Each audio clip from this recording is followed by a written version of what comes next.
तीन गलतियां जो स्टूडेंट्स लाइफ में नहीं करनी चाहिए। जो दुर्योधन की तरह सबसे राय ले रहे हैं वो परेशान है।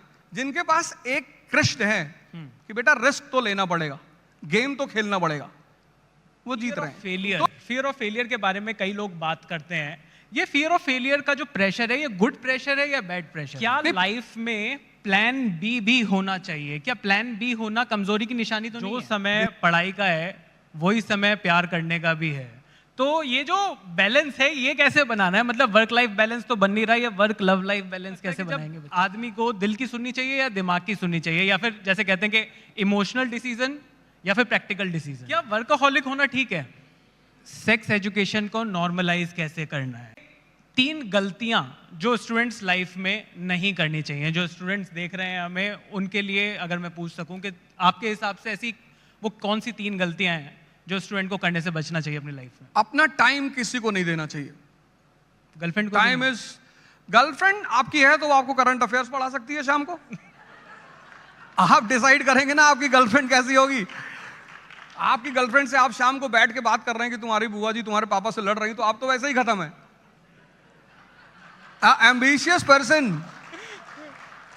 ambitious person is always surrounded by like minded people. तो आपको टाइम अपना किसी को नहीं देना चाहिए, देना ही नहीं चाहिए। आपको हमेशा उस कंपनी में रहना चाहिए जिनका टेम्परेचर हाई रहता है। जैसे आप, टेम्परेचर का एक लॉ है ना, temperature moves from high to low. अब आप आईएएस बनना चाहते हो, आपका दोस्त कह रहा साहब भगवान हमको चपरासी बना दे तो हम बन जाएं, ऐसे आदमी को मार के भगा दो आप, वो आपको किसी काम का नहीं। उसका 10 डिग्री का टेम्परेचर है, 90 आपका खींच लेगा, आप जिंदगी भर ऐसे तड़पते रहोगे। और उस आदमी को अपने माँ बाप की बात जरूर मानना चाहिए। ये तीन काम हर स्टूडेंट को करना चाहिए। वो जहां भी फंसे उसको अपने पेरेंट्स से पूछना चाहिए, वो कोई भी बात हो। मारेंगे तो, जैसे लड़के बाहर कहते हैं सिगरेट पीने से कंसंट्रेशन बढ़ता है, तो रिक्शे वालों का क्यों नहीं बढ़ता? उनका भी तो बढ़ना चाहिए। तो हर स्टूडेंट को अपनी माँ बाप से राय लेनी चाहिए, अपना समय किसी को नहीं देना चाहिए, और हाई टेम्परेचर के लोगों के साथ रहना चाहिए। क्या लाइफ में प्लान बी भी होना चाहिए? क्या प्लान बी होना कमजोरी की निशानी तो नहीं है? जिनके पास सपने होते हैं उनके पास प्लान बी होता ही नहीं। कटोरा होता है, उसको वो घर में रखते हैं और उस कटोरे पे लिखते हैं कि ये मेरा फ्यूचर है अगर मैं हारा। मेरे पास है बड़ा सा। क्या वर्कaholic होना ठीक है? वर्कaholic नहीं, ड्रीम अल्कोहलिक होना चाहिए। आपका सपना, आपका नशा होना चाहिए। इतना काम क्यों करना? इतने सारे लोग हैं दुनिया में काम करने के लिए, वो करेंगे। लेकिन आपका सपना, अगर आपका नशा नहीं है तो फिर वर्कaholic होंगे तो आप मजदूर होकर रह जाएंगे। कोई और आपके पैसे पे मर्सिडीज लेके चलेगा। आप तो सिर्फ दिमाग को जिंदा करो, बाकी कुछ करने की जरूरत ही नहीं। पर युवाओं की एक शिकायत है कि जो समय पढ़ाई का है वही समय प्यार करने का भी है। तो ये जो बैलेंस है ये कैसे बनाना है? मतलब वर्क लाइफ बैलेंस तो बन नहीं रहा है, वर्क लव लाइफ बैलेंस कैसे बनाएंगे बच्चे? जिसका भी मन उसके कब्जे में है। जैसे मैं अपने स्टूडेंट से बोलता हूं, कई बार लोग क्लास में पूछते हैं सर अफेयर करना चाहिए? तो मैंने कहा यार, if you are lying down in lap of a girl and you are thinking about national income, तो करना चाहिए। कि आपका मन किसी चीज से डिस्टर्ब नहीं हो रहा है। कभी कभी, जैसे एक बार मुझे बड़ा रिप्रिमेंड किया गया कि एक लड़के ने मुझसे पूछा कि सर कितने घंटे पढ़ना चाहिए? तो मैंने उससे पूछा कि गर्लफ्रेंड है? उसने कहा नहीं है। मैंने कहा मैं नहीं बताऊंगा। तो उसने मैनेजमेंट जाके शिकायत कर दी कि साहब my father has sent me here to study and mister रोजा was saying you should have a girlfriend. तो मैनेजमेंट ने मुझे बुलाया, उसने लिख कर दिया अर्जेंट। मैं समझ गया कोई कांड हुआ है। He was also standing there. तो मैनेजमेंट ने कहा Roza why you talk like this? मैंने कहा सर मैंने इससे सिर्फ इतना पूछा था कि यू हैव अ गर्लफ्रेंड। इसने सर ये तो नाराज हो गया। मैं इसको ये बता रहा था कि जैसे पार्कों में लोग बैठे हैं कपल्स, सुबह 8 बजे से रात 8, वहां तो वो समय नहीं पूछते, तो पढ़ाई में क्यों पूछ रहे हो? मेरा कहने का मतलब ये था कि जहां भी मजा आएगा वहां आदमी टाइम नहीं पूछेगा। जी बिल्कुल। तो you should love what you are doing, you should be passionate about your work, आप सब कुछ करोगे।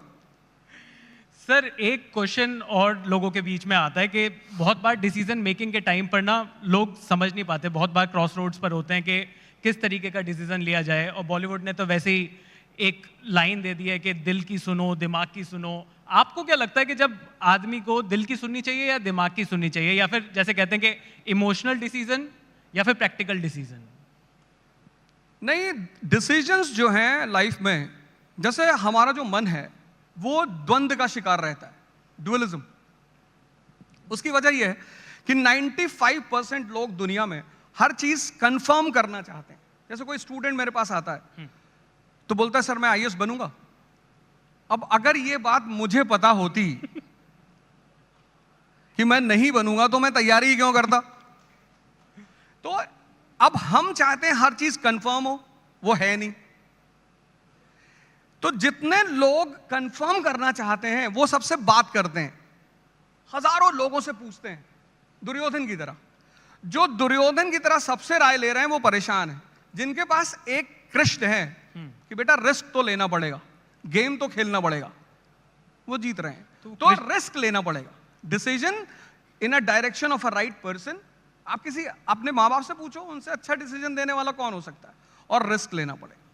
जी सर। सर एक सवाल और लोगों ने पूछा है कि फियर ऑफ फेलियर के बारे में कई लोग बात करते हैं। ये फियर ऑफ फेलियर का जो प्रेशर है, ये गुड प्रेशर है या बैड प्रेशर है? नहीं, प्रेशर अच्छा होता है।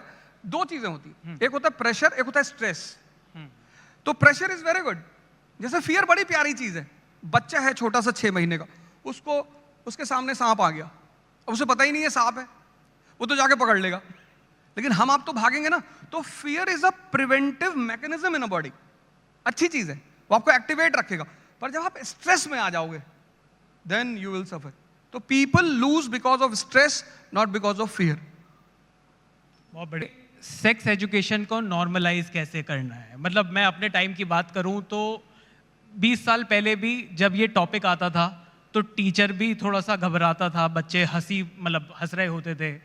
तो इस पर असहज थे लोग, आज भी असहज दिखाई देते हैं। सेक्स एजुकेशन कितना इंपॉर्टेंट है, और सेक्स एजुकेशन को इम्प्लीमेंट करने का आपके पास कुछ कोई तरीका है, कुछ आपका सोच है इस चीज़ के ऊपर? आप कभी इलाहाबाद गए? इलाहाबाद नहीं सर। इलाहाबाद एजुकेशनल हब रहा किसी ज़माने में। उसको ऑक्सफोर्ड का, ईस्ट को ऑक्सफोर्ड भी कहते हैं। वहाँ का जो सबसे फेमस चौराहा है सिविल लाइन्स जी और जॉर्ज टाउन, उन चौराहों के ऊपर एडवर्टाइजमेंट लिखा है, निराश पुरुष मिले। ऐसा पूरे इंडिया में इतनी निराशा इस देश में युवाओं को है, वो लिखते हैं बचपन की गलतियों के शिकार। बचपन में कौन गलती करता है? बचपन है तो हो ही रहा है, उसमें गलती की क्या बात है। और फिर अभी वो जो सीरीज आई थी मिर्जापुर जी, क्या प्रेजेंटेशन दिया उन्होंने इस क्वेश्चन का। आंगडनन गोस टू द डॉक्टर। बिल्कुल। वो जो सेक्सोलॉजिस्ट है उसका नाम भी बड़ा प्यारा है, वो कहता है शर्मा से क्या शर्माना। He goes to the doctor, he is suffering, he asks Maqbool to sit. Maqbool को बोलता है बैठो। फिर वो कहता है कि आजकल बहुत सारे पतन हो रहे हैं, राजनीतिक पतन हो रहा है, नैतिक पतन हो रहा है, उसमें से एक शीघ्र पतन भी है। And then he points to Maqbool कि ये उससे परेशान। Maqbool turns towards him, this is the condition of people in this country. अपनी बात को डॉक्टर से कह नहीं पा रहे। तो जिस देश में इतना बड़ा बाहुबली बचपन की गलतियों का शिकार है, वहां सेक्स एजुकेशन होना ही चाहिए। नहीं तो आप ये रेप, ये मोलेस्टेशन ये कभी नहीं रोक पाओगे। और वेस्टर्न वर्ल्ड अपनी पोर्नोग्राफी बेच के पैसा कमाएगा इस देश में। तो करना ही चाहिए और करना ही होगा।